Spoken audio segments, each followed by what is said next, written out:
Welcome back and thank you very much for staying with us. This is Politics Tonight, where we dig beyond the headlines. And like I said earlier, we're having a post-mortem on the National Assembly presiding officer's election. And for better perspective on that is the former spokesman of the House of Representatives, Eseme Eyiboh. All right, Honorable, now let's go on. Some senators have said that Akpabio is vindictive and cannot be trusted. But for you, how do you describe the Akpabio that you know?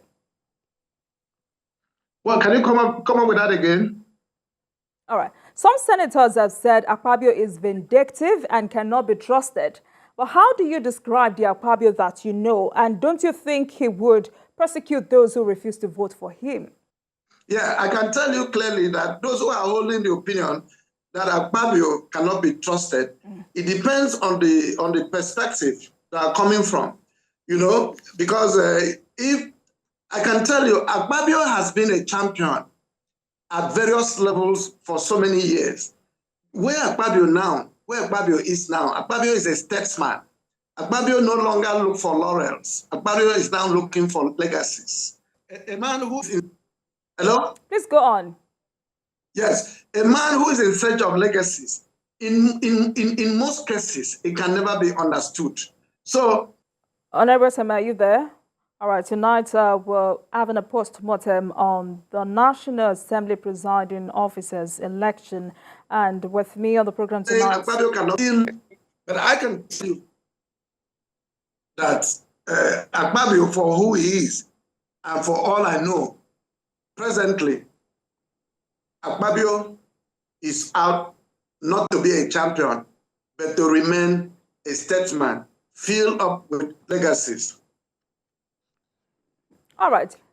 So the election went the way the APC planned it. But what effect do you think this will have on the polity? The election went the way the APC planned it. What effect do you think this will have on the polity? The APC did what? The election of the presiding officers went just the way the APC planned it. I'm asking you, what effect do you think this will have on the polity? Well, I can tell you now that the trajectory of our national politics and political party management has actually and largely changed, to the extent that political parties before now were very interested in the issue of recruiting all manners of people, you know, and winning elections. And there was no clear difference between politics and governance at the time. But this is the first time in this country where there is a clear division now between politics and governance. And because of this division between politics and governance, senators and representatives of various political parties now appreciate the import of the Constitution when it says in its preamble that we, the people of Nigeria.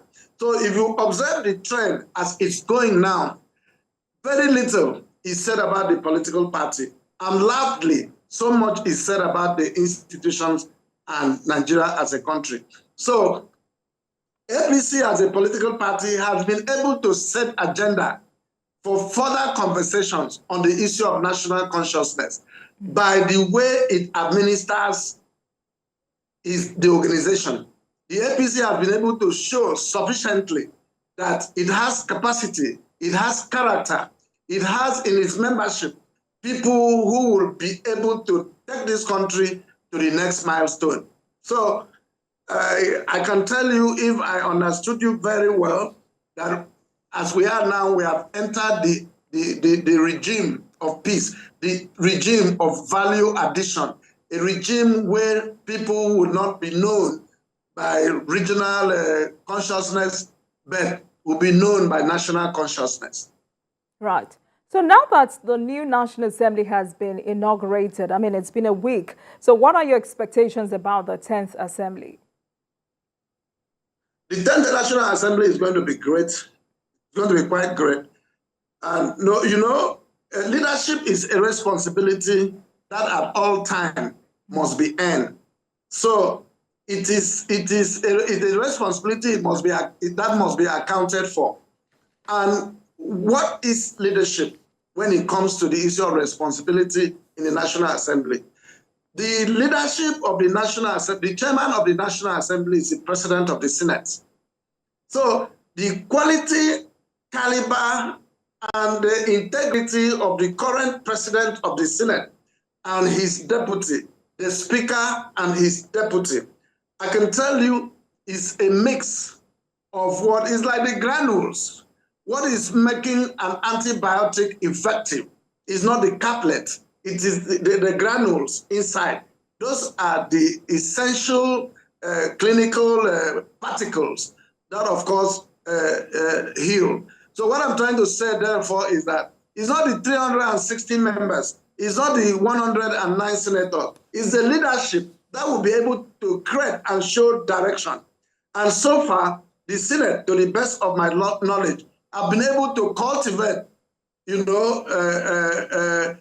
has been able to win for itself the followership of its members. So the members believe they have taken over ownership of the Senate. They have taken over the ownership of the House of Representatives. So when that flows, the confidence will now flow from the leadership straight to the members. So you are going to have a very robust and constructive National Assembly where members are going to be very effective in the issue of oversight, in the issue of legislation, in the issue of appropriation, and of course, the general putting together of public policies and looking into our laws with an intention to be able to trigger what the policies and the intent of the executive.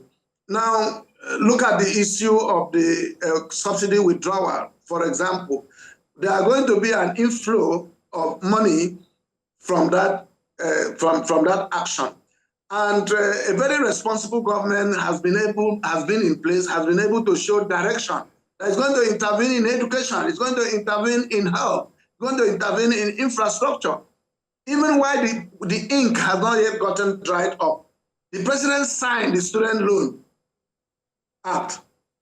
While the ink has not dried up, the president signed the Electricity Act on bundling electricity, so that electricity now is going to look like the telecom, where there's been a competition. You hear MTN, for example, saying a woof, midnight calls and all of that, unlike when it used to be a monopoly.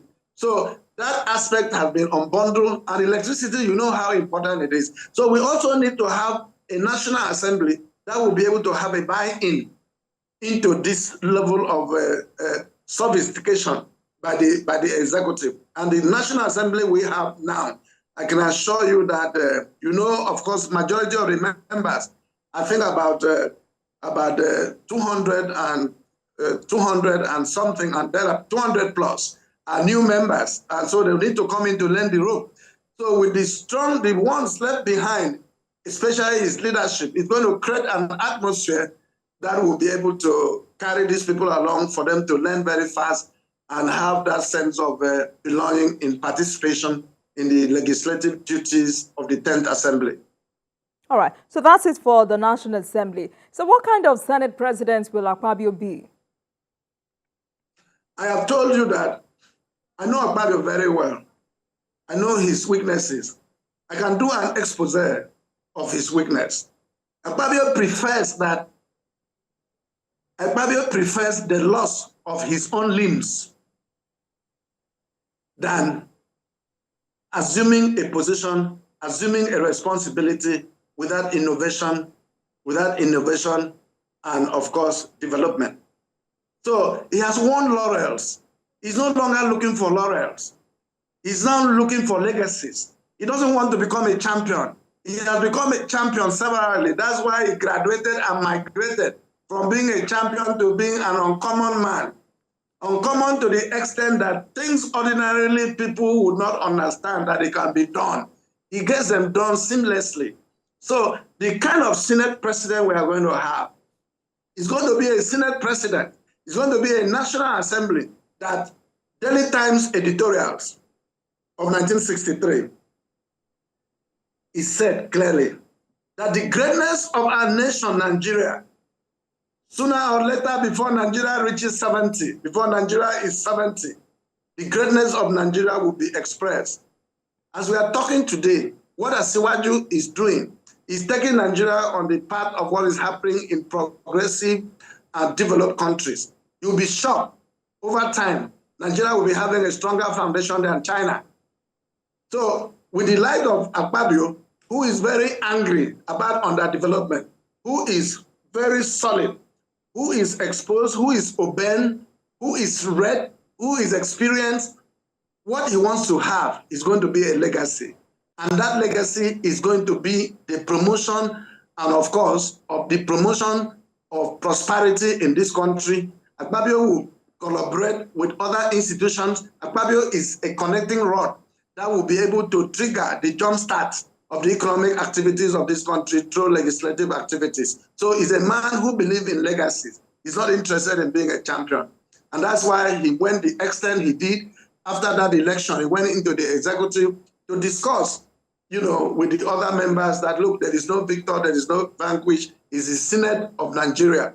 It is the Senate to represent the Nigerian people. So Akpabio's presidency of the Senate is going to be a model that will be studied in modern political jurisprudence in the days ahead. Right. Honorable Eseme, as a former spokesman of the House of Representatives, how confident are you about the ability of the new leaders in the Senate and House of Representatives to pilot their affairs effectively? Well, you see, over time, this country, the average Nigerian person, government in Nigeria have suffered a new direction, a new Nigeria, where an average child, an average young person would believe in it. For example, it was very rare. You saw the other day when national NANS, the students, the national body of the NANS, went to visit the president. They engaged constructively. And that was done. And you are still seeing that too many things will be coming up. So the issue of legitimacy of government, a lot of young people will wake up to tell you that, look, government, they rejected and disowned government. The democracy, which of course we learned that it is a government of the people, for the people, by the people, was altered. The post-independent meaning of democracy were altered as a government of the tyrants for the abetment of the people and for the tyrants. But it is now we are beginning to experience the fulcrum of the rule of law, that things are done ordinarily well.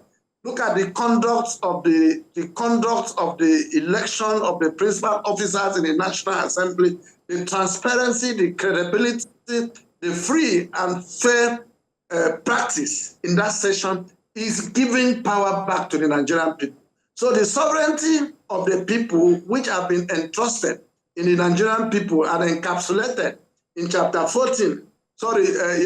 Provision 14 of our Constitution, saying that the primary purpose of government shall be the welfare and the security of the people. From the action of the president so far, and from the action of the readiness of the Senate and National Assembly now to activate that, this is a clear indication that the National Assembly is ready, is willing, and is prepared to be able to complement what executive and the judiciary will be doing to return back power to the people. Returning back power to the people is the issue of the enthronement of the issue of social justice. Social justice is to every man his own due. So it is now time, it is the jubilee of the minorities. It's now time that we have experienced the provision, the escalation of what the enthronement of social justice in Nigeria, where inclusiveness, where diversity has actually been embraced. So when that is done, we are now enjoying a regime of legitimacy and acceptability by the people. So far, so good. I can assure you, I don't have any other thing to bet as a collateral, but I use my heart as a collateral to bet this nation of very good and great and noble people that this country is going to be great again by the prophecy of the editorials of Daily Times of 1963. All right. So that will lead me to my next question. I mean, you and I know that what makes a democratic system tick and confirms its legitimacy is the existence of an independent legislature.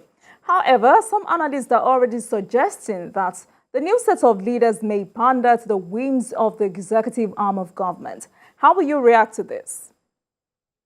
Well, this thing, you hear people talking about rubber stamping. I'm sure that is a modest way. You are also, the issue of rubber stamping, you are coming in with a modest way to present this. But I can tell you now, if you go to the subnationals, that is the states, no speaker, deputy speaker, none of the presiding officers in the State House of Assembly can image. The governor must have a say. The governor must have an input, because these are the people we want to work with. So those who are talking about the rubber stamping, or they don't understand how it works.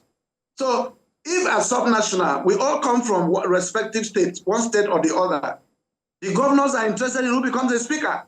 In one of the states neighboring Abuja here, somebody emerged with a higher number of votes, but the person with the lower number of votes was sworn in as a speaker. Now, as magical as that was, it was happening in a state, and people are not talking about it.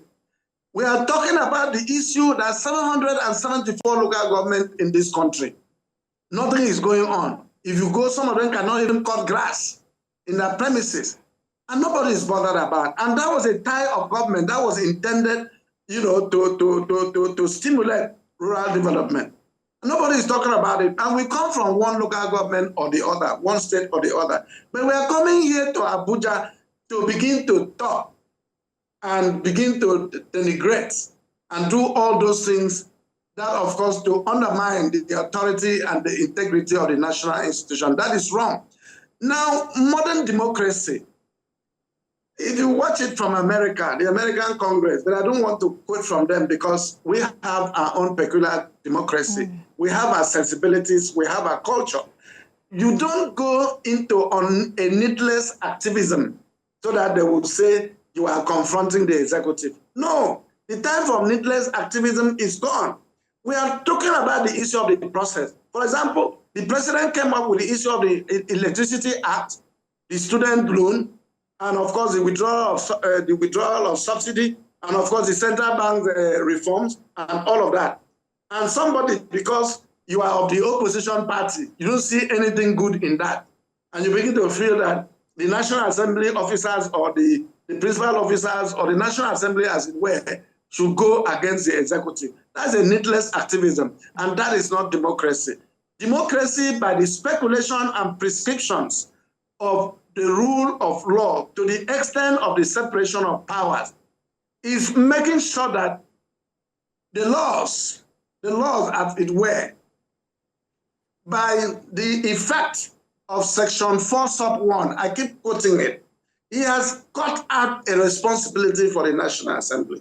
The primary purpose of the legislative powers of the Federal Republic of Nigeria shall rest in a Senate and a House of Representatives. That's National Assembly. We are talking about the issue of law. We are talking about the issue of money bills. We are talking about the issue of oversight. When the executives are doing what's not right, in the course of the oversight, this will be the attention of the executive or judiciary or any other arm of government will be drawn to it.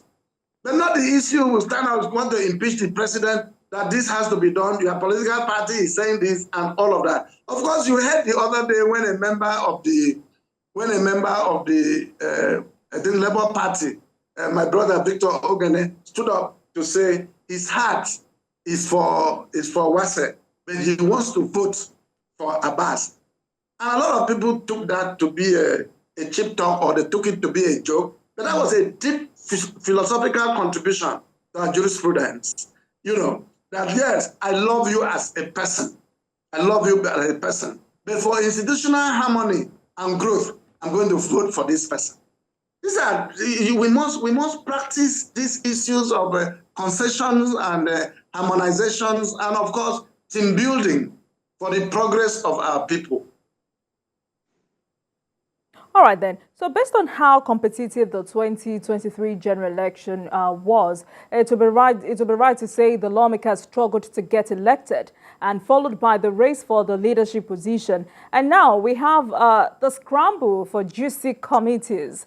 Why are we always in a sort of rat race, Honorable Eseme? This one is going to be different. You know, when you hear people talking about juicy committees, it's like somebody saying, I want to marry a very good wife. No. You hear somebody going to a church, he will go and ask pastor to pray for him, that God should give him a good wife. Are you a good man that you are looking for a good wife? Simple answer. So you have to be a good man first to pray to God to give you a good wife. If you are a bad man and you are going to ask God to give you a good wife, God doesn't work like that. So when you say juicy committee, people make these committees juicy. You don't have capacity. You don't understand the workings of such committee. You don't even understand the preambles, how the Constitution, what the Constitution intended by making the National Assembly, you know, a check and balance breach. You don't understand. You say you are looking for juicy committee. How are you going to get juicy committee? Meanwhile, you are a medical doctor. You want to become the chairman of works, and meanwhile you have 1136, or the certificates are even questionable, and you want to become the chairman of the NDDC. How are you going to oversight the preponderance of the issues concerning the interventionist agency like NDDC? So when you hear people talking about that, they are just trying to create an expose of where they're coming from. This particular government and the particular leadership in the National Assembly now, it has a business mentality. Godswill Ekpabio, Tajuddin, Jibril, and Kalu, they all have business mentality. The business mentality, a businessman will undertake a business that will bring profit. And profit in the business, in the mentality of the National Assembly, is what will be accruable for the benefit of the people. The social services, the interventions, the difference that it will create. So the era of juicy committee, people scrambling for whatever is the juicy committee, that era is gone. It used to be era people bring in money. Either you know, my governor gave you this amount of money to become speaker, or this person gave you this amount of money to become. He said, look, I'm going to give you this money. Give chairman of this committee to my state. I'm going to give you this. Give this chairman committee to my people. That era is gone. All right. Yes. So, Honorable Eseme, with about 7 political parties represented at the National Assembly, can we guarantee unity of purpose in this dispensation? Well, I have said here that the innovations now in the National Assembly, the innovations now has gone beyond political parties. The political parties only serve the purpose of being the vehicle that people use that vehicle to be able to drive, you know, because there is no room for independent candidates. So the political parties acted as a vehicle. But after the election, the moment everybody is admitted on oath of the Federal Republic and oath of office, it becomes very clear that we are no longer talking about politics. That oath admits you into a commitment. That oath admits you into firmness. That oath has caused you to now say that you shall work only in tandem with one purpose, the purpose of the progress and prosperity of the Nigerian nation. So the issue of Labour Party, SDP, APC, PDP, and all of that is they have been left behind at the bus stop.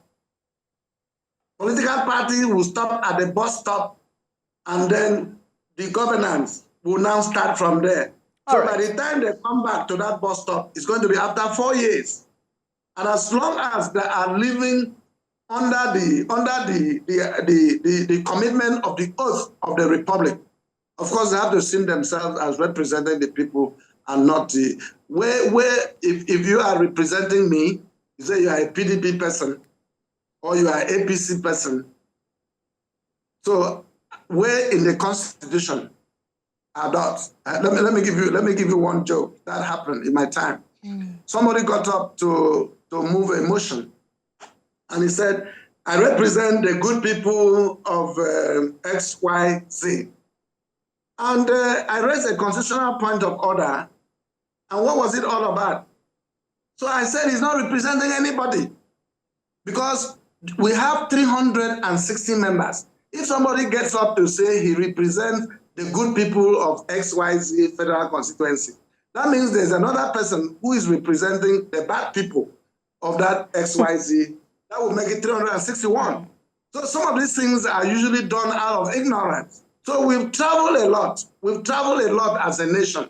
We've gone through a lot as a nation. All right. We must see the Nigerian people as the people we represent. Right. And in doing that, we should look beyond the intricacies and the travesties of the political parties and embrace the need and the reason for prosperity and growth of Nigeria as a nation. All right. Thank you for that. Now, as an institution, how do you think the National Assembly can help government execute its renewed hope agenda?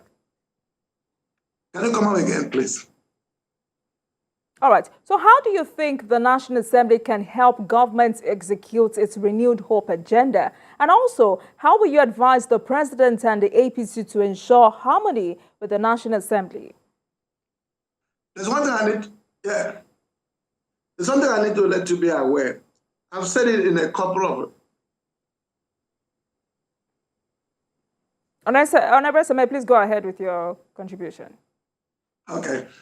I've said it in a couple of media interactions and engagement. President Bola Ahmed Tinubu is holding a knife that has two edges. Either he cuts himself or he cuts the enemy of progress. And that knife is reflected in his leadership recruitment process. Who are you recruiting into the institutions of government? The last government, I have said it before, Buhari is a very good man. Recruited people who came and saw political appointment as a national souvenir, which was given to them. Institutions got to a point that it became so deteriorated, ministers were using their ministries as a buffet table. The civil servants who were working under them, nobody was supervising anybody. In fact, in that regime, a lot of people, eggs were provided in the budget to prepare the national omelette. But there was no omelette. Where the eggs are, up to today, nobody knows with where part of those eggs that were provided in the budget. A situation where a minister will go and bring his dry cleaner to be his PA and paid by government. A situation where tractors are provided for in the budget and the money appropriated for it. Those tractors are auctioned and sold without being supplied for one day. All right. There was no supervision. Honorable Eseme, let's focus on the future. Let's leave the past behind us. So I'm not going on what went wrong. You are talking about how we will be able to improve the value. So we should be able to recruit competent people. People who are competent, people who understand the dynamics, people who are able to read the president and understand the vision of the president. So once you have a whole lot of those people, the institutions will rise again. These people are the people to provide oxygen, to provide life support. All right. And doing that will become the right thing to do. The institutions will rise. And once the institutions are strong, the issue of oversight will become less burdensome. Because the legislature will need, the only thing the legislature has there as a tool is the power of the oversight. To now begin to see 1 million naira which was provided for this thing. Where is that thing? They will ask those questions. And if they don't answer it, then they will have to go for it. The executive should also be able to stop shielding its officers from responding to queries. The Auditor General will give a query, the National Assembly Public Accounts will give a query, and of course they invite any of those members of the executive. Some of them will refuse to attend. So that's no longer the issue of the rule of law. So we should create a situation where the checks and balances we'll be able to have it. When once that is dethroned, then we have lost the garment of democracy. Thank you very much, Honorable Eseme Eyiboh. That's a good way to end the show. Thank you so much. Tonight, it's been a discussion on the National Assembly Presiding Officer's election post-mortem. And doing justice with me is former spokesman of the House of Representatives, Honorable Eseme Eyiboh. Thank you very much. It's always a pleasure having you on the program. Thank you very much. I really appreciate your company this night. Thank you very much. Thank you. Thank you very much for watching. That marks the end of today's episode of Politics Tonight. But the conversation continues from here. Get in touch with us on Twitter at TVC News NG and at Olajumoke using the hashtag Politics Tonight. We are also on YouTube at youtube.com/TVC News Nigeria. I am Olajumoke Olatiji. Goodbye.